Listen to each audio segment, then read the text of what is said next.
nagkaroon na ng kanal yung ating kamatis. Ayan o, yung ating kamatis na into sa ngayon. Yung mga dilaw po na yan, yung mga sobrang punla na sinigit ko lang po. Ayan. Pero hindi talagang yan, sabay-sabay na tanim. Ganyan na po, nagbuhay na siya sa taas, kaya naglalabas na siya ng pamulaklakan.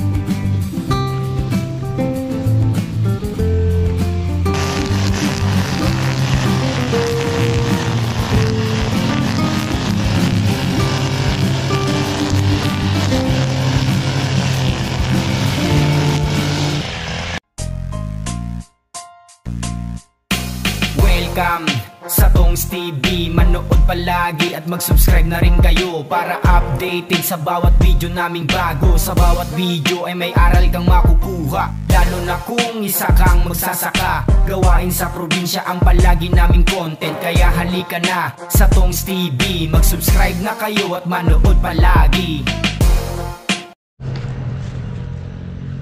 Okay mga katongs, ayan, nalinis na nga po ni Bato itong sili, tapos na. So nandito na siya nagka-grass cutter sa talong.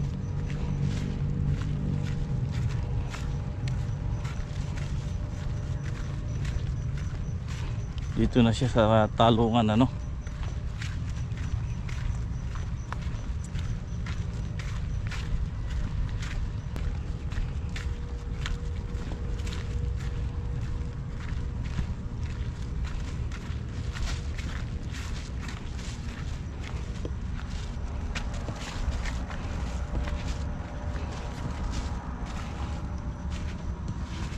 Ayan, malinis na to. Bali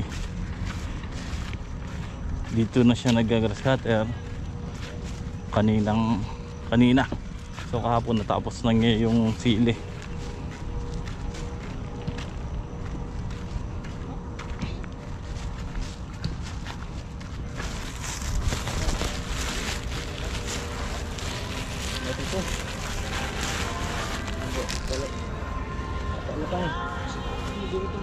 Lampa.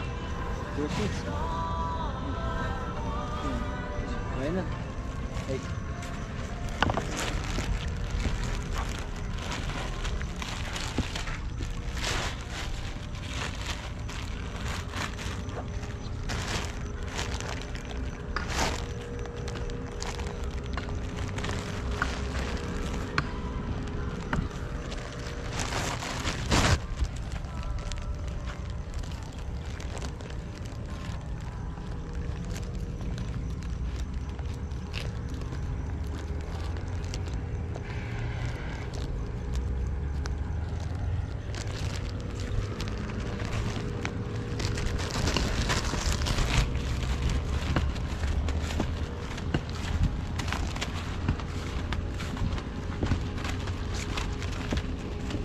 Ayan, bali naghihilang nga po ako ng nylon dito na 3-ply sa ginagawa natin balag sa sili.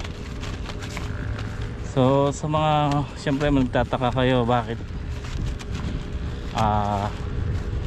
ganitong balag ang ginawa ko dito, no? Kasi inano ko na po ito para sa susunod na tanim. Kasi alam niyo mga tongs, maganda yung lupa, malakas. Kahit na kunin natin yan at sundan kagad, walang problema. Plano ko dito sundan ng sitaw. Kunwari kung hindi na pwede yung sili, matatamnan natin na wala na tayong magiging gastos. Sitaw, tutundusan na lang natin ng buto, so may balag na. Kesa kung kasi yung mga katongs gano'n nyo kung magbabalag tayo, hahatiin natin yung bukawi, sayang kung puputulin natin. Kaya sabi ko kay boss, bubuuin na namin yung balag para sa susunod na tanim makapagtanim tayo ng sitaw. Kesa kaysa puputulin natin yung bukawi pag namatay na yung sili. So hindi naman natin pwedeng taniman ng sitaw kasi maiksi yung bukawi, mababa yung balag. Siyempre ang gagawin natin doon, magtatanggal tayo ng mga tulos, papalitan ng matataas. So kumaga ito, isahan na lang.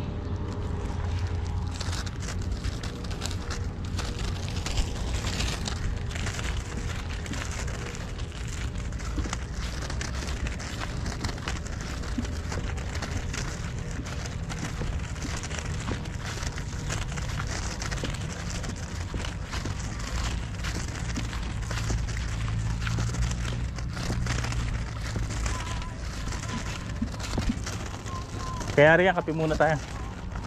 Merienda.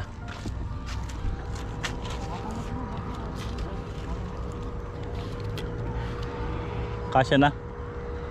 Ha? Kasya na yung kanya tulas?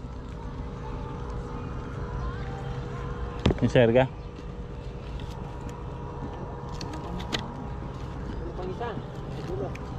Wala na rin?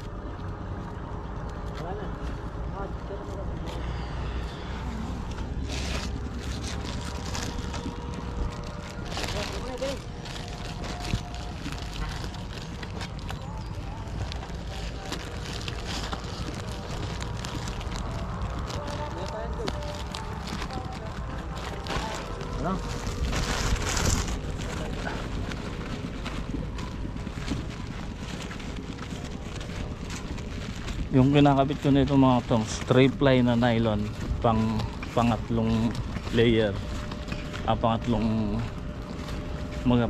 pan siya. Diba pagka magsisitaw tayo, ginagawa natin 4 na tali sa baba, sa pangalawa, sa pangatlo, tapos sa taas.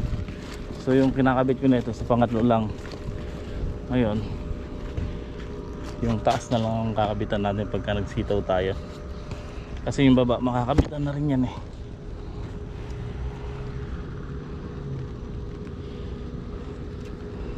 Medyo kan tayo mga katongs, nilagnat si Ped 2 araw na, so hindi nakakagawa, kaya hindi tayo, kulang pa rin.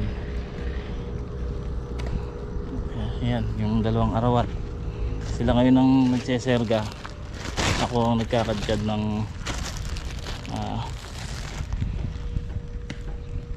may serga na nga pala ito. Pwede ko nang batakin ito ng gusto.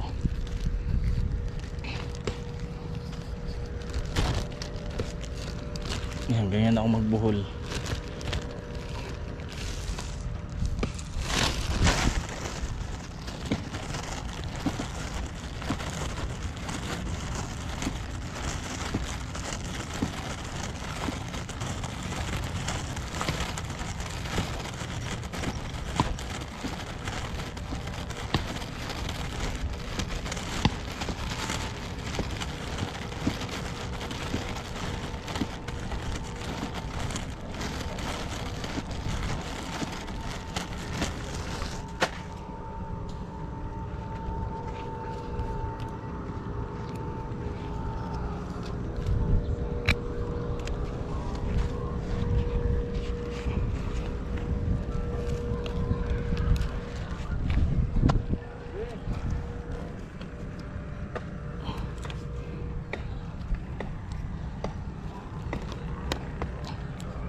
Okay mga katong, satayan na yung ating kamatis.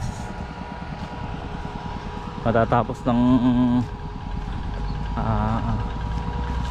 ng araruhin ni sir, ni kuya. Yan, shout out kay kuya sa ni Kuya Romy.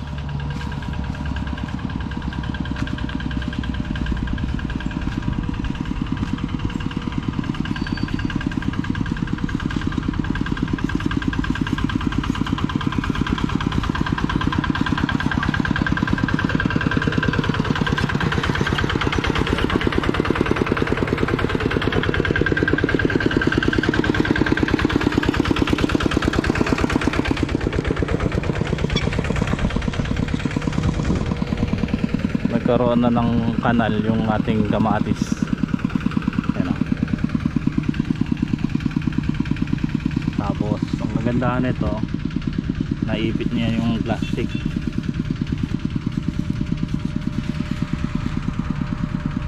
Naipit na yung plastic mulch, so hindi na liliparin yan at dadamuhin na lang yan. Ito yung gitna na yan, yung ating kamatis na ginto sa ngayon. Yung mga dilaw po na yan, yung mga sobrang punla na siningit ko lang po yan. Pero ito yung talagang ganyan, sabay-sabay na tanim, ganyan na po. So pinatabaan na, binudburan ko kanina ng Yara Unique 16. Ayan. Tapos ayan, magkagandahan, mauulan pa ngayon. Kanina kasi maga umuulan, sinabayan namin budbud ni bato. Kaso nung pagpatak ng alas 8 umaraw.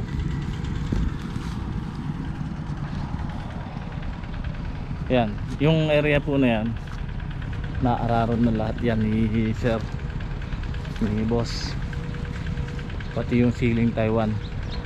So at least hindi na mabababad sa tubig yung ating kamatis at saka sili. Nagkaroon na siya ng kanal sa gitna.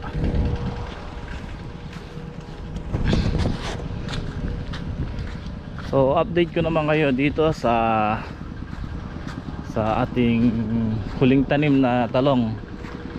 Ayan yung rest house ni boss. Yung tanim natin na talong, Monday ba? Tuesday. So Tuesday, isang linggo na pala ngayon to. Ayan, nakabawi na. Isang linggo na ngayon pala to buwan ng tinanim. Ayan o. Ito naman, ito rin araruhin ko yung gitna na yan, lalagyan ko ng kanal pababa ron, diretsuhan.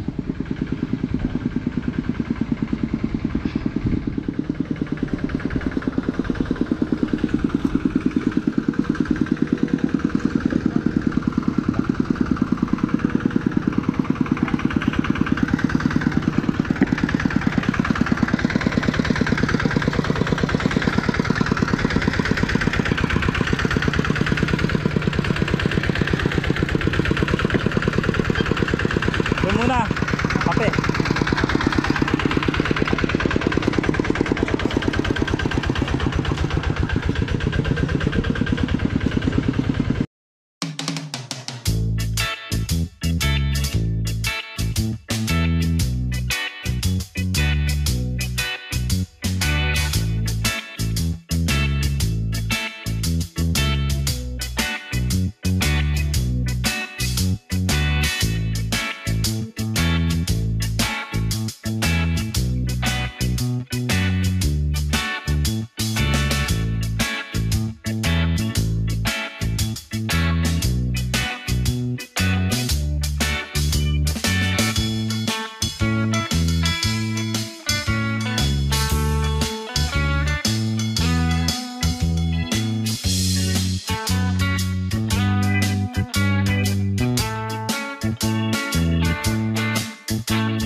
Yan mga katongs TV, ginagrass cutter na ni Bato itong nasa harapan.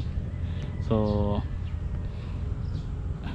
yan o, itong madilaw na ito tinesting ko rito yung kwan, yung interline. So mamamatay naman pala, kaya lang sabi ko kay Bato grass cutter niya, saglit lang naman to yung pito kasi nagamit natin, yung electric sprayer, malakas. Yung isang karga ko ito lang ang na-spray isang butas lang hanggang doon lang sa unang block na ito.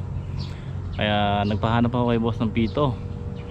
Tapos ayun, sabi ko kay Bato grass cutterin na lang muna niya para sa ganun makalaki pa yung talong, tsaka na lang natin isprayan sa susunod na paglaki ng damo. Saglit lang naman ginagrass cutterin ni Bato.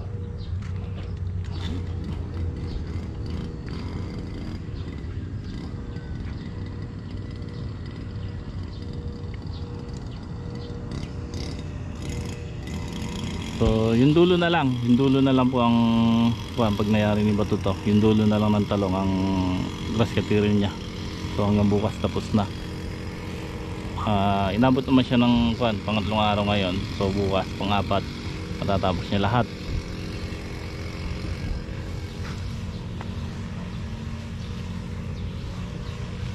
Tapos din namin iayos yung serga nito, mga serga. Nalagay namin yung mga serga, natalian yung nylon, yung binalag natin. Bali yung dulo na lang din ang babalagan natin. Tagal magbalag mga katongs. Pag ano lang ang serga matagal. Tsaka ito, yan, nakatalian na rin po nila lahat yan ng letting ito. Yan, ito lang muna ang kinabit ko. Tapos maglalagay tayo dito sa pangalawa, siguro yung idodoble natin yun, yung iipit natin yung mga sanga na sili. So ito, nakita nyo po mga katongs, ito nilagyan na namin ng poste. Yan, kawayan. Tapos dun din sa dulo, sa dulo ng dalawang block na yan, kawayan na rin. Tapos dun pa sa dulong dulo, kawayan din. Bali 3 kawayan ng poste.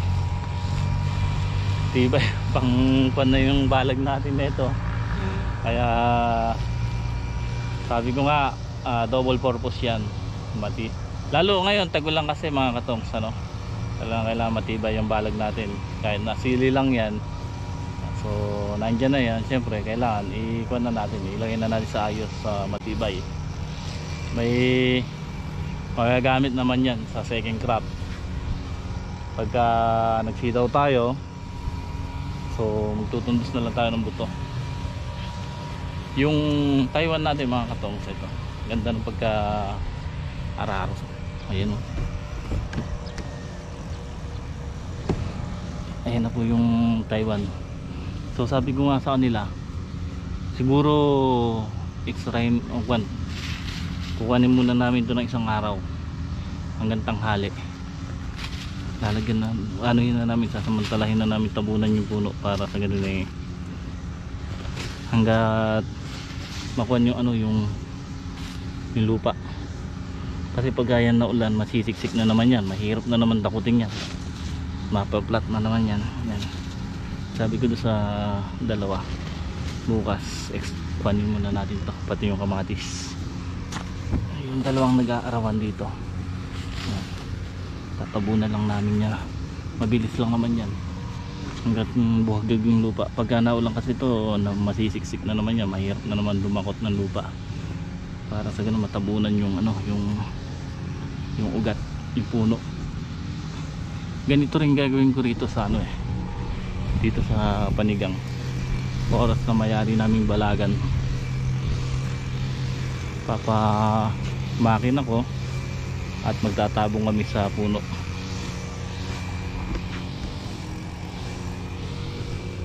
Maganda yung sili natin mga katongs.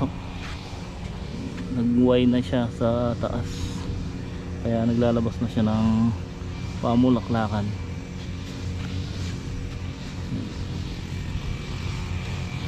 So kailangan tiyagain to sa balag, Importante kasi yan, lalo ngayong tag-ulan, tapos naka-plastic pa yung ating pili.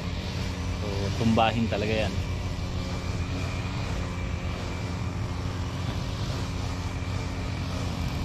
Bukas ito nga muna unahin namin. Hanggang tanghali siguro mayayari namin to. Pagka siguro 3 lang kami, iba to mag-grass cutter pa. Pagka yari na ito, doon namin lalagyan naman ng letting na sa baba. Yan, lalagay namin ng letting sa baba. Yung dulo naman mga katong, sabi ko kahit na mahuli yun, okay lang kasi medyo maliliit yun eh.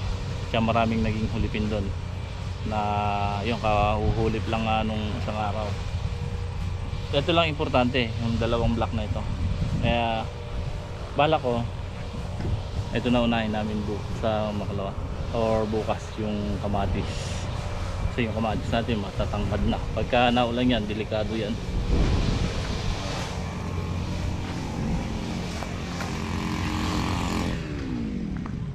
Bukas naman, gabi na.